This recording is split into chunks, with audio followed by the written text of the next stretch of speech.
ગુજરાતમાં સૌથી વધુ વોટ મેળવવાનો વિક્રમ નવસારી લોકસભાના સાંસદ સી.આર. પાટીલના શિરે છે, પરંતુ છેલ્લા કેટલાક સમયથી તેમની સામે મોરચાઓ મંડાઈ ચૂક્યા છે.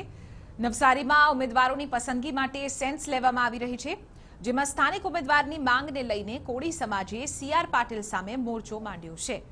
મહત્વનું છે કે નવસારીના સાંસદ સી.આર. પાટીલ ત્રીજી ટર્મ માટે ફરી એક વખત મેદાનમાં ઉતર્યા છે. તો બીજી તરફ કોળી પટેલ નેતાઓએ કોળી ઉમેદવારને મેદાનમાં ઉતારવાની મુહિમ હવે ઉઠાવી છે, જે બાદ સ્થાનિક રાજકીય માહોલ પણ ગરમાયો છે.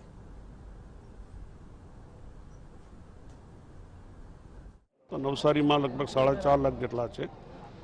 તો અમારી એવી ઈચ્છા છે કે આ વખતે લોકસભાના ઉમેદવાર તરીકે એક કોળી ઉમેદવાર પસંદ કરવામાં આવે. લોકસભા ચૂંટણીનું બ્યુગલ ફૂંકાઈ ચૂકી છે, ત્યારે ભાજપે બેઠક વાઇઝ જે ઉમેદવારો છે તેમના સેન્સ લેવાનું શરૂ કર્યું છે. આપણી સાથે નવસારીના સાંસદ સી.આર. પાટીલ છે, એમની સાથે વાત કરીશું. સર, આજથી નવસારી અને આવતીકાલથી સુરતના ઉમેદવારોના સેન્સ લેવાનું શરૂ કરાશે. શું કહેવા માંગશો એ બાબતે? કેવી રીતના લાગે છે? ભારતીય જનતા પાર્ટીની એક આદર્શ એક પ્રક્રિયા છે, અને એની અંદર નાનામાં નાના કાર્યકર્તાઓ પોતે ઉમેદવારી પણ કરી શકે છે, અને પોતે કોઈ ઉમેદવાર માટે સજેશન પણ કરી શકે છે, અથવા કોઈનો વિરોધ કરો તો એ પણ કરી શકે છે. અને એના દ્વારા નાનામાં નાના માણસો કે કાર્યકર્તાઓ અને પબ્લિકમાંથી પણ એ પોતાની વાત, પોતાનો સંતોષ કે અસંતોષ એ રજૂ કરવાનો એક મોકો મળે છે. એના કારણે સંપૂર્ણ માહિતી નીચે વાતાવરણ કેવું છે, પાર્ટીનું ઉમેદવારનું, એ પાર્ટીના જે નેતાઓ છે પ્રદેશના અને ઉપરના, એમને સુધી આ વાતો પહોંચે છે. એના દ્વારા એમને કોઈ પણ નિર્ણય લેવા માટે અનુકૂળતા થાય છે. હું માનું છું કે આવી લોકશાહી એ ફક્ત ભારતીય જનતા પાર્ટીમાં જ છે. ખૂબ જ આવકાર્ય છે.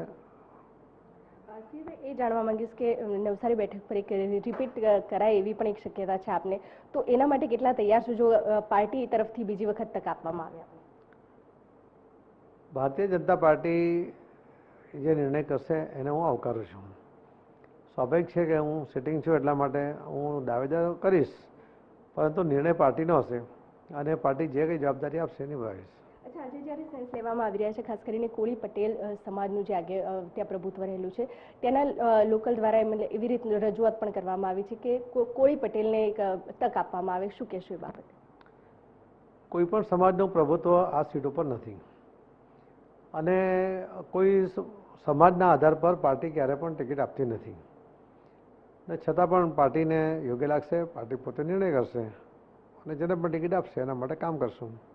સ્વાભાવિક છે, અત્યારે જે સેન્સ લેવાની કામગીરી ચાલી રહી છે, પ્રવર્તમાન સાંસદ છે જે નવસારીના, તેમના દ્વારા એવું કહેવામાં આવ્યું છે કે પાર્ટી તરફથી જે નિર્ણય લેવામાં આવશે તે તેમને આવકાર્ય રહેશે. કેમેરામેન રૂપે સોનવણી સાથે પારુલ માઢિક, TV9 સુરત.